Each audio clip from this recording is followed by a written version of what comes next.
Margaret and H.A. Ray's Curious George and the Dump Truck.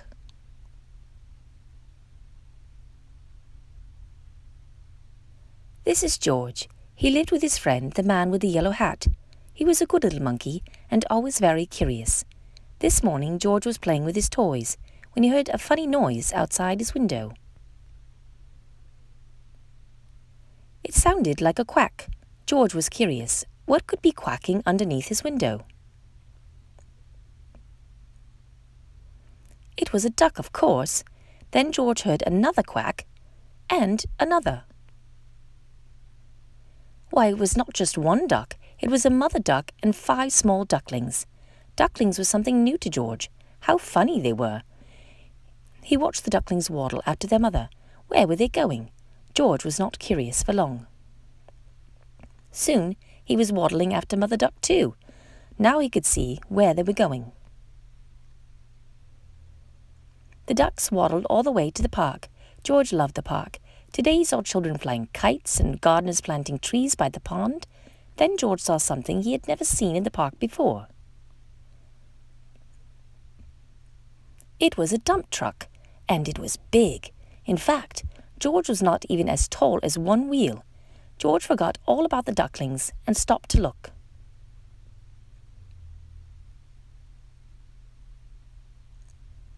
It would be fun to sit in such a big truck, thought George. No one was inside the truck, and the window was wide open. George could not resist.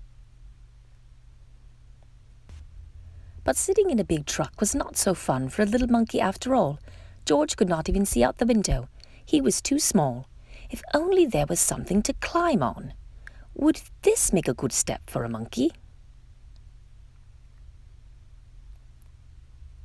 It did. Now George could see out the window. He saw grass and trees and a family eating a picnic. Suddenly George heard a low rumbling sound. Was it his stomach rumbling, he wondered? It had been a long time since breakfast, but the rumbling was not coming from George's stomach. It was coming from the back of the truck. George was curious. He climbed out of the window, then like only a monkey can, he swung up to the top of the truck. Now he could take a look. He saw the truck was filled with dirt. George was excited. What could be better than a truck full of dirt? George jumped right in the middle of it. Sitting on top of the dirt, George felt the truck bed begin to tilt. It tilted higher and higher. The dirt began to slide. It was sliding right into the pond, and George slid with it. George was having fun.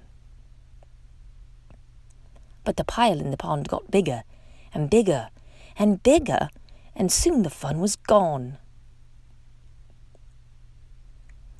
Just then the gardeners came back from lunch and stood with their mouths wide open. They saw the empty dump truck, the pile of dirt in the pond, and a very muddy monkey.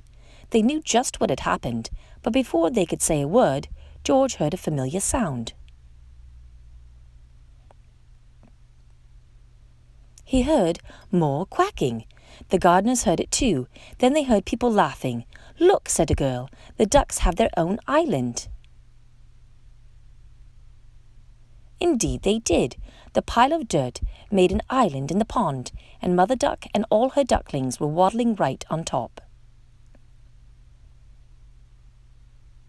George was sorry he had made such a mess, but the gardeners didn't seem to mind. "We were planting more trees and flowers to make the park nice for people," said one of the gardeners, "but you've made the park nicer for the ducks too." Later, a small crowd gathered at the pond. "Would you like to help me feed the ducks?" a girl asked George. George was delighted.